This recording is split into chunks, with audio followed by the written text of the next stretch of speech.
ನಮಸ್ಕಾರ ಸ್ನೇಹಿತರೆ. ಕನ್ನಡ ಕಿರುತೆರೆಯ ಜನಪ್ರಿಯ reality show Bigg Boss Kannada season 12ಕ್ಕೆ ದಿನಗಣನೆ ಶುರುವಾಗಿದೆ. ಯಾರೆಲ್ಲ ಸ್ಪರ್ಧಿಗಳನ್ನ ಈ ಬಾರಿ ಬಿಗ್ ಬಾಸ್ ಮನೆಯಲ್ಲಿ ನೋಡಬಹುದು ಎಂದು ಪ್ರೇಕ್ಷಕರು ಕಾತುರದಿಂದ ಕಾದಿದ್ದಾರೆ. ಸೋಷಿಯಲ್ ಮೀಡಿಯಾದಲ್ಲಿ ಈಗಾಗಲೇ ಒಂದು ಪಟ್ಟಿ ಹರಿದಾಡ್ತಿದ್ದು ಬಹುತೇಕ ಇವರೇ ಈ ಸೀಸನ್ನ ಸ್ಪರ್ಧಿಗಳು ಎಂದು ವೈರಲ್ ಆಗ್ತಿದೆ. ಹಲವರ ಹೆಸರು ಚರ್ಚೆಯಲ್ಲಿದ್ದು ಇತ್ತೀಚೆಗಷ್ಟೇ ಮದುವೆಯಾದ ಕನ್ನಡದ ಖ್ಯಾತ ನಿರೂಪಕಿ ಅನುಶ್ರೀ ಅವರ ಪತಿ ರೋಷನ್ ಅವರ ಹೆಸರು ಮುನ್ನೆಲೆಗೆ ಬಂದಿದೆ. ರೋಷನ್ಗೆ ಬಿಗ್ ಬಾಸ್ ನಿಂದ ಆಫರ್ ಬಂದಿದೆ ಎಂದು ಹೇಳಲಾಗ್ತಿದೆ. ಹೌದು, ಕಳೆದ 2 ತಿಂಗಳಿಂದ ಹಲವರ ಹೆಸರು ಸೋಷಿಯಲ್ ಮೀಡಿಯಾಗಳಲ್ಲಿ ಹರಿದಾಡ್ತಿವೆ.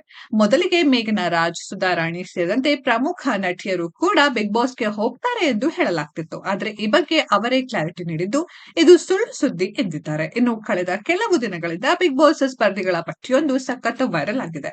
ಇದರಲ್ಲಿ ಕಿರುತೆರೆ ಹಾಗೂ ಹಿರಿತೆರೆಯ ನಟ ನಟಿಯರು ಸೇರಿದಂತೆ ಪ್ರಮುಖ ಹೆಸರುಗಳಿವೆ. ಇದೀಗ ಆಂಕರ್ ಅನುಶ್ರೀ ಅವರ ಪತಿ ರೋಷನ್ ಕೂಡ ಬಿಗ್ ಬಾಸ್ಗೆ ಹೋಗುವುದು ಪಕ್ಕಾ ಎಂಬ ಸುದ್ದಿ ಹರಿದಾಡ್ತಿದೆ. ಆಗಸ್ಟ್ 28ರಂದು ಅನುಶ್ರೀ ಹಾಗೂ ರೋಷನ್ ಅವರ ವಿವಾಹ ನೆರವೇರಿತ್ತು. ಇತ್ತೀಚೆಗಷ್ಟೇ ಅವರು ದಾಂಪತ್ಯ ಜೀವನಕ್ಕೆ ಕಾಲಿಟ್ಟಿದ್ದಾರೆ. ಸೆಪ್ಟೆಂಬರ್ 28ರಂದು ಬಿಗ್ ಬಾಸ್ ಗ್ರ್ಯಾಂಡ್ ಓಪನಿಂಗ್ ಇದೆ. ಹೀಗಾಗಿ ಮದುವೆಯಾದ 1 ತಿಂಗಳಲ್ಲಿ ರೋಷನ್ ಅನುಶ್ರೀ ಅವರನ್ನ ಬಿಟ್ಟು ಬಿಗ್ ಬಾಸ್ಗೆ ಹೋಗ್ತಾರಾ ಎನ್ನುವ ಪ್ರಶ್ನೆಯೂ ಎದ್ದಿದೆ. ಅನುಶ್ರೀ ಅವರ ಮದುವೆ ವಿಚಾರ ದೊಡ್ಡ ಸುದ್ದಿಯಾಗಿತ್ತು. ಅವರ ಪತಿ ಯಾರು ಎನ್ನುವ ಕುತೂಹಲವು ರಾಜ್ಯಾದ್ಯಂತ ಮನೆ ಮಾಡಿತ್ತು. ಇಬ್ಬರು ಕೂಡ ಪುನೀತ್ ರಾಜ್ಕುಮಾರ್ ಅವರ ದೊಡ್ಡ ಫ್ಯಾನ್ ಆಗಿದ್ದು ಇತ್ತೀಚೆಗೆ ದಾಂಪತ್ಯ ಜೀವನಕ್ಕೆ ಕಾಲಿಟ್ಟಿದ್ದಾರೆ. ಮದುವೆ ನಂತರ ಅನುಶ್ರೀ ಮತ್ತೆ ನಿರೂಪಣೆಗೆ ಮರಳಿದ್ದು ರೋಷನ್ ಕೂಡ ಕೆಲಸದಲ್ಲಿ ಬ್ಯುಸಿ ಇರುವುದಾಗಿ ಹೇಳ್ಕೊಂಡಿದ್ರು.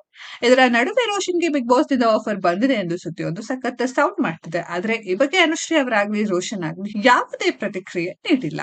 ಅನುಶ್ರೀ ಅವರ ಗಂಡ ರೋಷನ್ ಧರ್ಮಸ್ಥಳ ಕೇಸ್ನಲ್ಲಿ ಸದ್ದು ಮಾಡಿದ ಯೂಟ್ಯೂಬರ್ಗಳಾದ ಅಭಿಷೇಕ್ ಮತ್ತು ಎಂಡಿ ಸಮೀರ್ ಪಾಲ್ಗೊಳ್ಳಲಿದ್ದಾರೆ ಎಂಬ ಸುದ್ದಿ ಸಾಮಾಜಿಕ ಜಾಲತಾಣಗಳಲ್ಲಿ ವೈರಲ್ ಆಗಿದೆ. ಆದ್ರೆ ಅಧಿಕೃತ ಪಟ್ಟಿ ಇನ್ನೂ ಹೊರಬಿದ್ದಿಲ್ಲ. ಕಿಚ್ಚ ಸುದೀಪ್ ನಿರೂಪಣೆ ಮುಂದುವರೆಸಿದ್ದು ಈ ಬಾರಿ ಸಾಕಷ್ಟು ಹೊಸ ಮುಖಗಳು ಮತ್ತು ಚರ್ಚೆಗೆ ಕಾರಣವಾಗುವ ಸ್ಪರ್ಧಿಗಳು ಇರಲಿದ್ದಾರೆ ಎಂದು ಹೇಳಲಾಗ್ತಿದೆ. ಅವರು ಯಾರೆಲ್ಲ ಎಂಬ ಕುತೂಹಲಕ್ಕೆ ಸದ್ಯದಲ್ಲೇ ಉತ್ತರ ಸಿಗಲಿದೆ. ಸ್ನೇಹಿತರೆ, ಇದರ ಬಗ್ಗೆ ನಿಮ್ಮ ಅನಿಸಿಕೆಯನ್ನ ಕಮೆಂಟ್ ಬಾಕ್ಸ್ ಅಲ್ಲಿ ಕಮೆಂಟ್ ಮಾಡಿ. ಈ ವಿಡಿಯೋ ಇಷ್ಟ ಆಗಿದ್ರೆ ಲೈಕ್ ಮಾಡಿ, ಶೇರ್ ಮಾಡಿ, ಚಾನೆಲ್ ನ ಸಬ್ಸ್ಕ್ರೈಬ್ ಮಾಡಿ, ಪಕ್ಕದಲ್ಲಿ ಇರೋ ಬೆಲ್ ಐಕಾನ್ ನ ಹಿಟ್ ಮಾಡಿ. ಮುಂದಿನ ವಿಡಿಯೋದಲ್ಲಿ ಭೇಟಿಯಾಗೋಣ. ಧನ್ಯವಾದಗಳು.